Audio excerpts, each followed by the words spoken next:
And thank you for being here with us at 6. I'm Lorenzo Hall. And I'm Leslie Foster. We begin with a disturbing story from Fairfax County. Police say an elderly couple is dead in a murder-suicide. It happened Saturday at a home on Stallworth Court.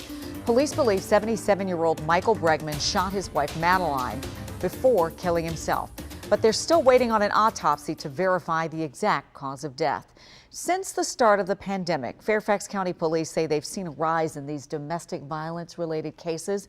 And so now police are making sure neighbors have the resources they need to potentially leave a deadly situation. Yeah, our Megan Rivers spoke with Fairfax County about the growing and concerning trend. And Megan, the numbers alone really are alarming.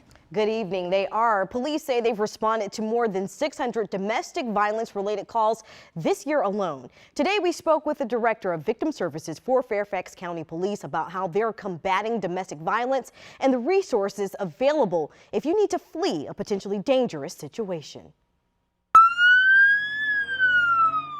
We've seen a big hike in strangulation cases. 5 months into the year, Fairfax County Police say they've responded to 78 strangulations in domestic violence situations. Sally Fayez is the director of Victim Services section for Fairfax County Police.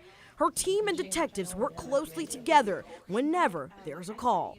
I can tell you there's a rise in the severity of it. Fayez says the pandemic has played a role in the rise of cases throughout the county and possibly nationwide. And oftentimes, the violence doesn't start physically. A lot of domestic violence starts with emotional abuse, which is harder to prove for people than a physical altercation. Power control. If your husband, wife, significant other is starting to control your every move, who your friendships are, your finances, things like that, that's a sign. They've had more than 600 calls so far this year, and it's not just romantic relationships that bring concern to this department. It's not uncommon for now a child to assault and sadly murder their parent.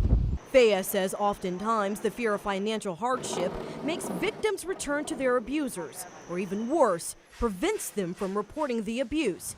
Their department uses a Maryland-based model to help determine the level of support a victim may need. Resources are available, whether it's shelter, emergency resources, things like that, long-term counseling, short-term counseling. I think that people forget there's so many other dynamics in domestic violence. It's not just the physical abuse itself. Well, police also added that 46 of the calls that they've responded to so far this year involved a weapon. Now, if you or someone you know is in a violent situation within that county and need help, we have a link on our website. That's WUSA9.com with the services they offer and ways for you to get help.